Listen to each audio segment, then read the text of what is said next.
It's a good Sunday morning. Welcome to Church of the Total Man, a church for men. So get a Bible, a cup of coffee, or just sit back and learn from wisdom of the ages. We are in Proverbs chapter 24 today. Be not envious of evil men, nor desire to be with them, for their hearts devise violence, and their lips talk of trouble. There are people that are schemers, aren't they? Always on to their next thing. And you might be impressed with their earning with one of their schemes, books or courses or their latest thing. In the men's community, we deal with that a lot. And we look at them, and people might brag about their money, their cars, their women. And it does appeal to you at certain points in your life.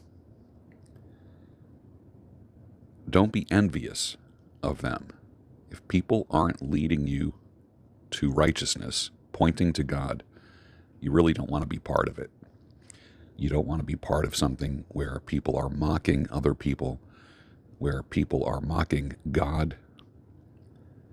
It's better to be alone, right? Remember, better to be on the corner of a roof than in a home with a quarrelsome woman.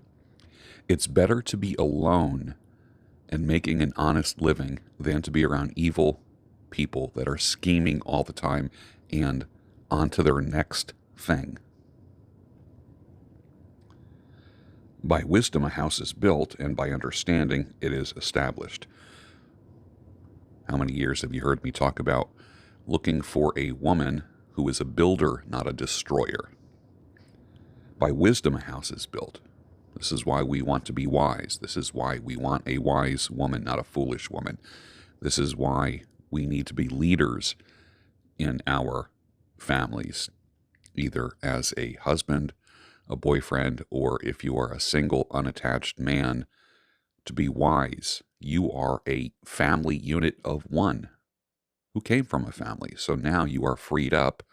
If you don't have a wife or a girlfriend, you are freed up to care for people, which is kind of nice. You might be the only one in your parents' lives that can help them, or in a neighbor's life or a friend's life. Maybe your role right now in this world is to be a helper to somebody, to assist somebody, to help someone come in for a landing as they're living out their last days. Maybe that's your role right now. I don't know. Only you would know that. But those are some options, rather than feeling like that you are painted into a corner in your life.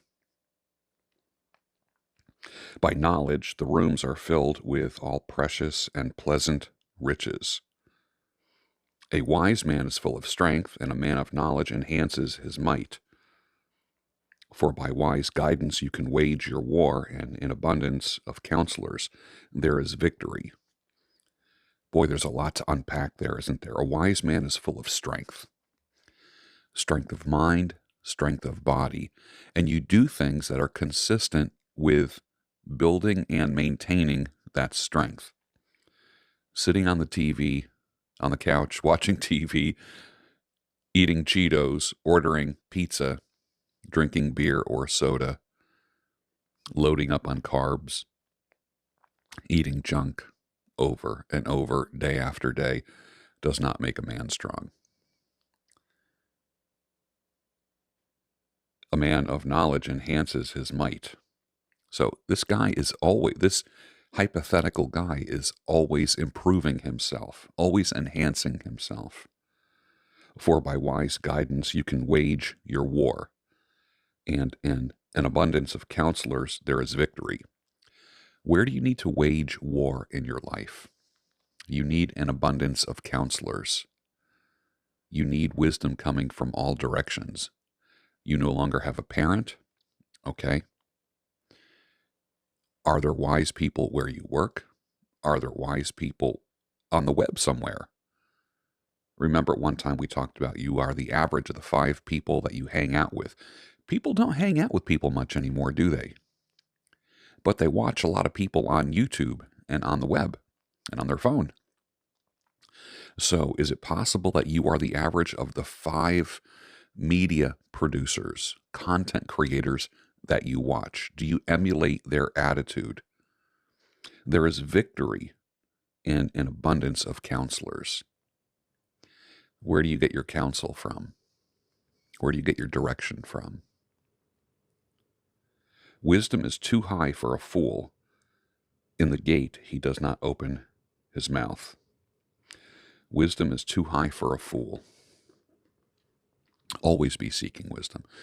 One of the first things I say when I start Church of the Total Man, here we are in Proverbs chapter 24, I say, get your cup of coffee, get a Bible, or sit back and learn from wisdom of the ages. This wisdom isn't going away. It was valuable thousands of years ago. It will be valuable thousands of years from now. What are you plucking from it? Where are you benefiting from wisdom of the ages here? Some things speak to you. Sometimes all the things speak to you. Sometimes just like one little nugget, leveraged properly, can change your life. But wisdom is too high for a fool to reach. They operate on their emotions. They just react to everything. They respond not to anything at all. Whoever plans to do evil will be called a schemer. The devising of folly is sin, and the scoffer is an abomination to mankind. People who plan evil things, people who plan to make money. In the men's community, there are schemers, and there are naive men that are hurt. Some people call them vulnerable, and they very well might be. After a divorce or a breakup, a man is open to a lot of things when his world has been turned upside down. And that way you can become very vulnerable to people who would take advantage of you and not give you any true peace or true answers. If you faint in the day of adversity, your strength is small. You train in everything in order to stay strong in a day of adversity. If crap hits the fan in your life, can you handle it mentally, physically, emotionally? Build up your strength. You don't know how strong you are until it's tested.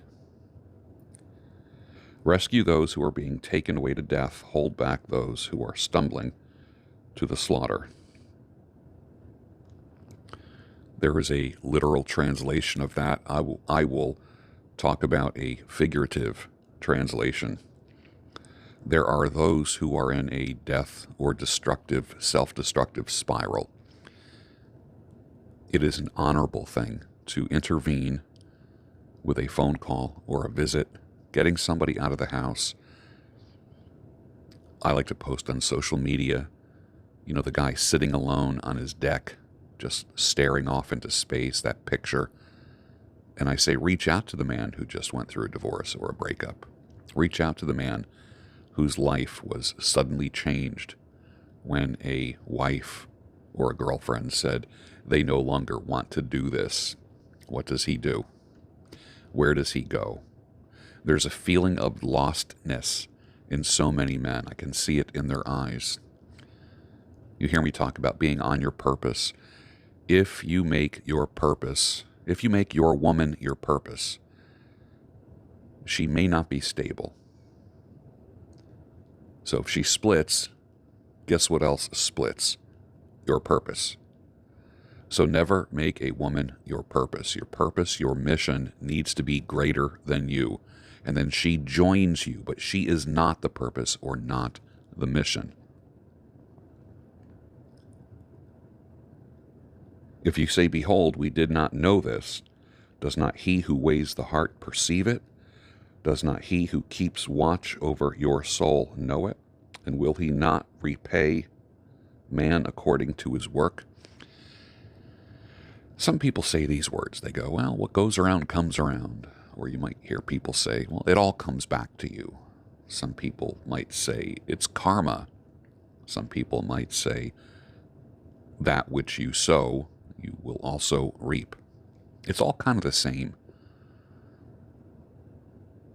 You might not see somebody getting repaid for evil in the short run. In the long run, you don't get away with anything. I don't care what anyone says.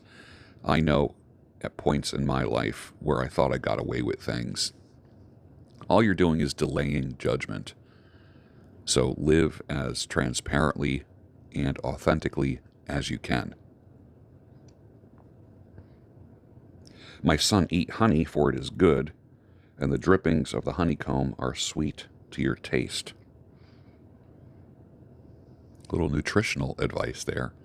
Honey has been called the perfect food, the perfect nutrition. It's healing, it's antifungal, it's antibacterial. It's actually quite magnificent, and it's sweet to the taste. Now, where did that come from? We're talking about all kinds of things here, and then all of a sudden, here's this thing. My son, eat honey, for it is good. Okay, I will.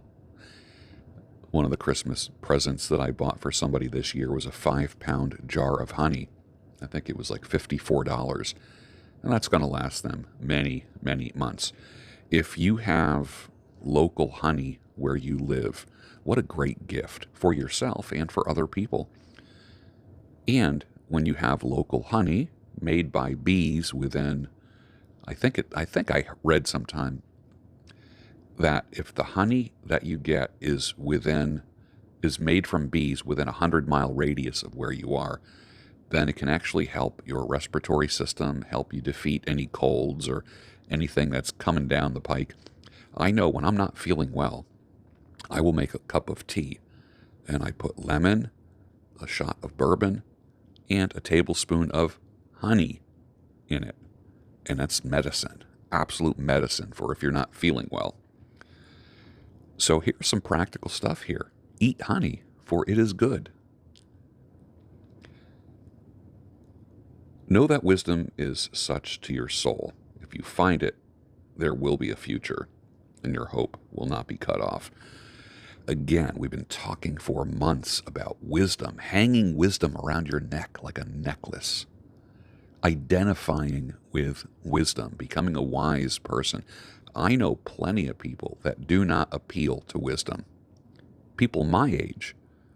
This is a weird thing, man. There's people in their 60s.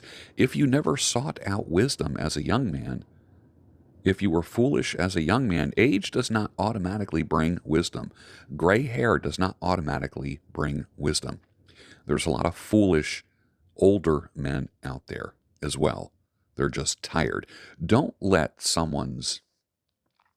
when you look at a guy with gray hair and let's just say like someone that like looks like me, gray hair, they have a deeper voice, they talk with a certain tempo, they might seem wise.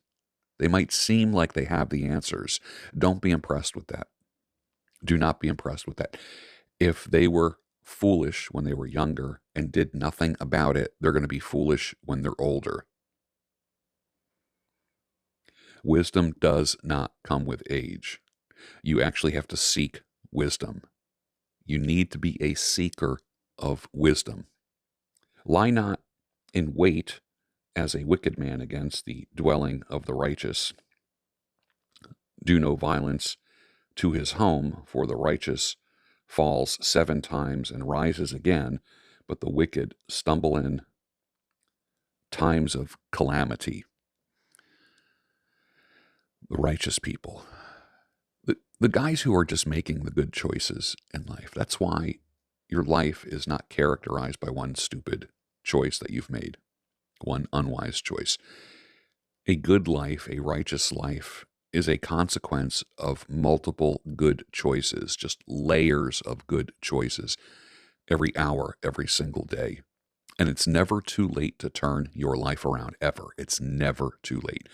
Don't ever let that thought stay in your head that you've blown it and that there's no way you can get yourself out of it. You can always get yourself out of dark times. I remember once talking to my father and asking, what should I do? And it was about a certain situation. And he said, do nothing. Sometimes doing nothing is an answer, and just letting the storm pass. And storms do pass.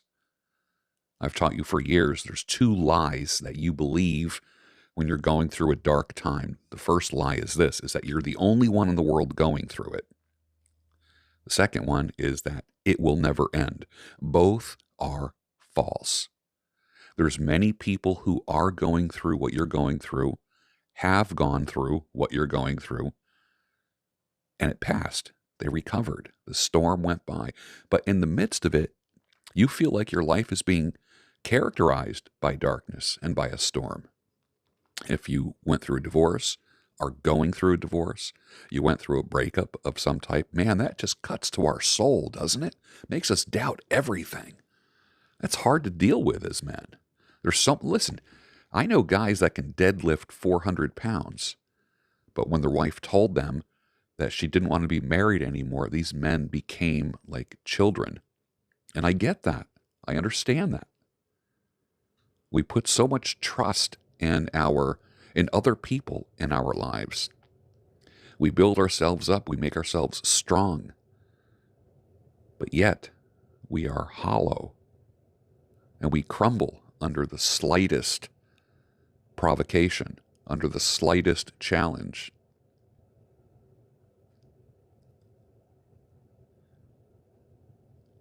Do not rejoice when your enemy falls, and let not your heart be glad when he stumbles. Boy, that's a hard one, isn't it? I rejoice when my enemies fall. I'm happy to see them fall. I'm happy to see them fail. It's almost as if I'm cheering for justice, because I couldn't do anything about it. But when I see them fall, I'm just secretly, yeah, sure, that's great. Don't rejoice when your enemy falls. We're all tempted to do that. Lest the Lord see it and be displeased and turn away his anger from him. When people fail, when people fall, it's usually the consequence of their folly. And it's hard not to gloat a little bit when you see one of your adversaries fall or fail. Maybe do the opposite of what you naturally feel. Rather than being glad and gloating, maybe call them. It's hard, isn't it? Right? Call the person who persecuted you. Reach out to them. Write them a letter.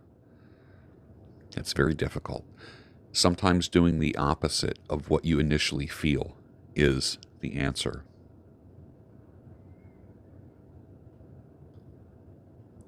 Fret not yourself because of evildoers, and be not envious of the wicked, for the evil man has no future.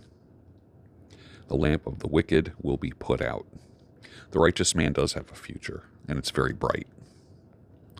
It's one of the reasons why you're watching Church of the Total Man, a church for men, is because you seek righteousness, you seek wisdom, which means that you will have a future. My son, fear the Lord and the king, and do not join with those who do otherwise. For disaster will arise suddenly from them, and who knows the ruin that will come from them both. More sayings of the wise. These are also sayings of the wise. Partiality in judging is not good. Whoever says to the wicked, you are in the right, will be cursed by people, abhorred by nations. But those who rebuke the wicked will have delight, and a good blessing will come upon them. Whoever gives an honest answer kisses the lips. How interesting is that? Whoever gives an honest answer kisses the lips. Wasn't there a phrase that says it's better to be slapped by a friend than kissed by an enemy, or something to that effect? Remember that? Or some version of that? Honest answers are like a kiss, like an embrace. Prepare your work outside, get everything ready for yourself in the field, and after, build your house. Everything takes preparation, everything. Be not a witness against your neighbor without cause, and do not deceive with your lips. Real practical advice there. Do not say, I will do to him as he has done to me. I will pay the man back for what he has done. Wow, there's another temptation that we all have to overcome, right? We want to even the score. We want to get back at people. And then, if something happens to that person,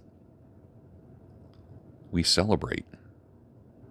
We were just told a little while ago, don't celebrate at their downfall. Temptations that we all have to deal with, doesn't matter who you are.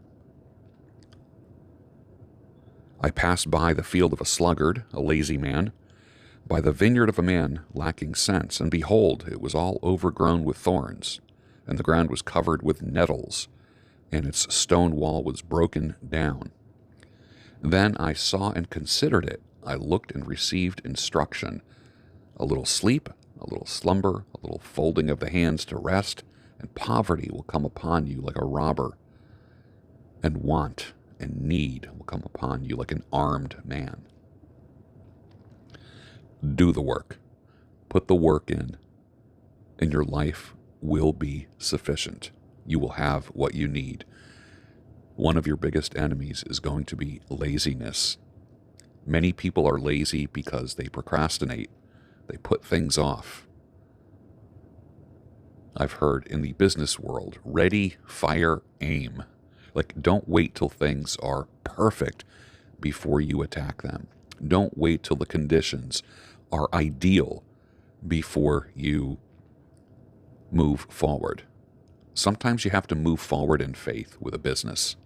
Sometimes you have to move forward in faith with a side hustle, a side gig. You end up with this thing called the paralysis of analysis, which means that you analyze it so much and it paralyzes you, then you do nothing. It's better to try something and fail than to do nothing at all. That's Proverbs chapter 24 in Church of the Total Man, a church for men. I hope you learned something, and I'll see you on the next CTM.